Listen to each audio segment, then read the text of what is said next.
जब तक पप्पू यादव और हमारी पार्टी जिंदा है,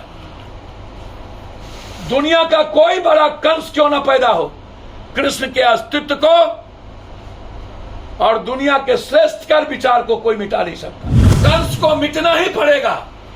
उतावलापन इस देश की मर्यादा नहीं है। हम आए हैं वसुधैव कुटुंबकम के लिए। हम मनोज झा जी के साथ खड़े हैं, स्टैंड के साथ खड़े हैं। किसी भी परिस्थिति में कोई भी व्यक्ति किसी समाज के समुदाय वर्ग जाति को के साथ नफरत के आधार पर देखेगा, रामायण हो या गीता, कुरान हो या बाइबिल, मेरे लिए हर विचारधारा सर्वश्रेष्ठ है, सर्वोत्तम है। किसी को गाली देने वाले के खिलाफ पप्पू यादव से लड़ना होगा। इस दुनिया में हमेशा कमजोर लोग कायरों की भाषा इस्तेमाल करता है। हमेशा ये देखा गया।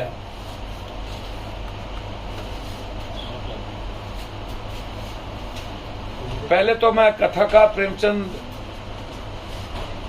जी को धन्यवाद देता हूं कि वो आज जिंदा नहीं है, नहीं तो उसको कुट्टी कुट्टी काट दिया गया। प्रेमचंद कथा ओम प्रकाश वाल्मीकि की जो कविता है, बाद में जो उन्होंने ली, प्रेमचंद जी यदि जिंदा होते तो शायद सूली पर लटक गए होते।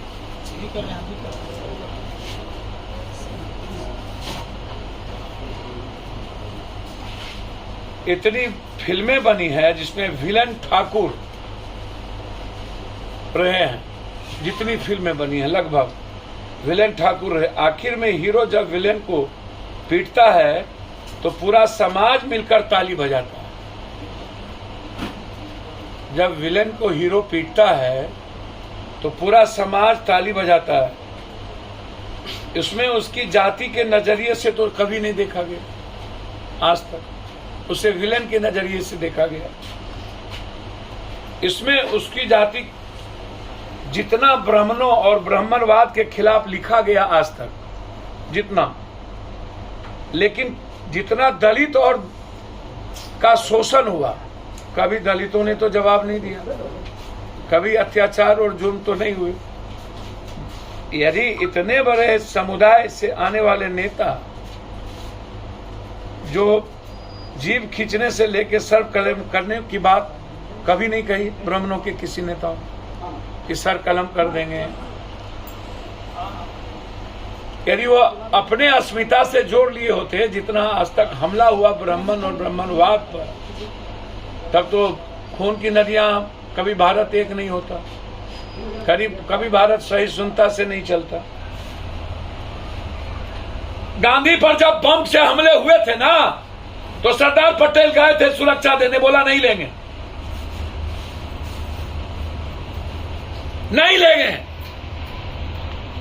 और मनोज वाजपेयी को सुरक्षा की जरूरत नहीं है जहां विचारधारा, लेकिन जिस तरीके से मनोज झा जी को, जिस तरीके से करनी सेना के नाम पर, मैं करनी सेना की बात नहीं कर रहा, लगातार उनको फोन पर धमकी, काट देंगे, मार देंगे।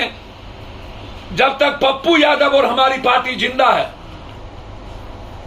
दुनिया का कोई बड़ा कंस क्यों ना पैदा हो, कृष्ण के अस्तित्व को और दुनिया के श्रेष्ठकर विचार को कोई मिटा नहीं सकता। पप्पू यादव हर परिस्थिति में मैं खड़ा हूं। कंस को मिटना ही पड़ेगा। उतावलापन इस देश की मर्यादा नहीं है। हम आए हैं वसुधैव कुटुंबकम के लिए। हम जाने जाते हैं सर्वधर्म समभाव के लिए, हम जाने जाते हैं सार्वभौमिकता के लिए, और हम जाने जाते हैं सहिष्णुता के लिए। नफरत का कोई आधार नहीं है। मोदी जी और भारत के नेता नेल्सन मंडेला से तो सीखो। मोदी जी गोरसे गोली चलाकर हत्या करके नाम कमा लेगा।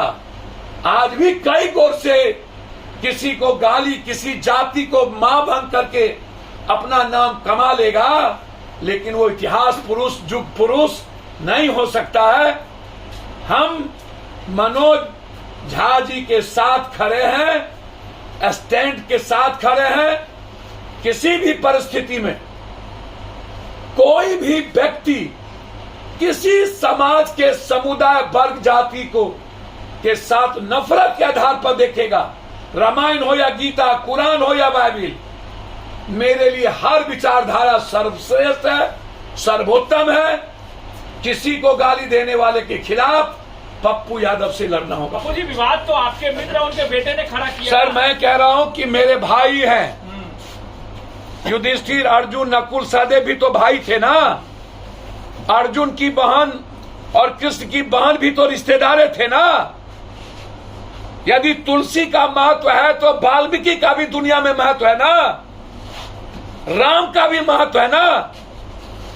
एक दूसरे के पूरक हैं। जिस किसी ने भी, मैं समझता हूं कि मैं और लोगों की तरह नहीं बोलूंगा, मैं सलाह भी देने के लायक नहीं हूं, मेरी औकात भी नहीं है, लेकिन मनोज झा जी के साथ उनके सम्मान और उनकी हिफाजत के लिए खड़ा रहने का ताकत और दम मुझ में है।